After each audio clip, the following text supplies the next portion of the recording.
ഉരുളക്കിഴങ്ങിന് വിഷ്ണുവിന്റെ രൂപമെന്ന തന്ത്രി ക്ഷേത്രത്തിൽ പ്രതിഷ്ഠിച്ചു.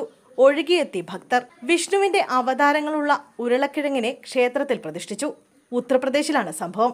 ബറേലിയിലെ കൈമ ഗ്രാമത്തിലെ കർഷകൻ രാംപ്രകാശിന്റെ വയലിൽ നിന്ന് കുഴിച്ചെടുത്ത ഉരുളക്കിഴങ്ങിനെയാണ് സംഭാലിലെ തുളസി മാനസ് ക്ഷേത്രത്തിൽ പ്രതിഷ്ഠിച്ചത്. ഉരുളക്കിഴങ്ങിന് ദൈവരൂപത്തിന്റെ സാദൃശ്യമുണ്ടെന്നാണ് ക്ഷേത്രത്തിലെ തന്ത്രി പറയുന്നത്. വിഷ്ണുവിന്റെ അവതാരങ്ങളായ വരാഹം, കൂർമ്മം, മത്സ്യം, പാമ്പ് എന്നിവയുടെ രൂപങ്ങൾ ഉരുളക്കിഴങ്ങിലുണ്ടെന്നാണ് ഭക്തരുടെ അവകാശവാദം. നിരവധി ഭക്തരാണ് ഉരുളക്കിഴങ്ങ് കാണാൻ ദിനംപ്രതി ക്ഷേത്രത്തിലേക്ക് എത്തുന്നത്. ഭഗവാൻ കൽക്കി സംഭാലിൽ അവതരിക്കാൻ പോകുന്നതിന്റെ അടയാളമാണ് ഈ ഉരുളക്കിഴങ്ങെന്നാണ് ക്ഷേത്രത്തിലെ തന്ത്രി പറയുന്നത്. മത്സ്യം വിഷ്ണുവിന്റെ 10 അവതാരങ്ങളിൽ ആദ്യത്തേതായ മത്സ്യാവതാരത്തെ പ്രതിനിധീകരിക്കുന്നു. ആമ രണ്ടാമത്തേതായ കൂർമ്മവും പന്നി മൂന്നാമത്തേതായ വരാഹവുമാണ്. ശേഷനാഗ് അദ്ദേഹത്തിന്റെ 2 കുതിരകളിൽ ഒന്നാണ്. കൽക്കി ഉടൻ പ്രത്യക്ഷപ്പെടുന്നത് സംഭാലിലാണ്. ദിവ്യശക്തി എത്താൻ പോകുമ്പോഴെല്ലാം അത്തരം അത്ഭുതങ്ങൾ സംഭവിക്കുന്നു. വിശ്വാസമുള്ളവർ അതിൽ വിശ്വസിക്കുന്നു. നിരീശ്വരവാദികൾ വിശ്വസിക്കില്ല. ഹോളിക്ക് തൊട്ടുമുമ്പുള്ള സമയം കൽക്കിയുടെ വരവിന്റെ സൂചനയാണെന്നും അദ്ദേഹം പറഞ്ഞു.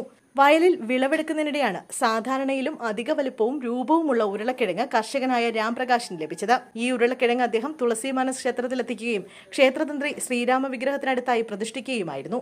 അതേസമയം സംഭലിൽ അത്ഭുതങ്ങൾ സംഭവിച്ചുകൊണ്ടിരിക്കുകയാണെന്ന് ഭക്തർ അവകാശപ്പെടുന്നു. നഷ്ടപ്പെട്ട ക്ഷേത്രങ്ങൾ വീണ്ടും കണ്ടെത്തിക്കൊണ്ടിരിക്കുന്നു. ആളുകൾക്ക് നഷ്ടപ്പെട്ട ഭൂമി തിരികെ ലഭിക്കുന്നു. ഇപ്പോൾ വിഷ്ണുവിന്റെ അവതാരങ്ങളുടെ വ്യക്തമായ ചിത്രമുള്ള ഈ ഉരുളക്കിഴങ്ങ് കണ്ടെത്തിയിരിക്കുന്നു. ഞങ്ങൾ ആകെ ആവേശത്തിലാണ്. ഈ വർഷത്തെ ഹോളി വളരെ വിശേഷപ്പെട്ടതാണെന്നും സംഭാലിലെ ആളുകൾ പറയുന്നു.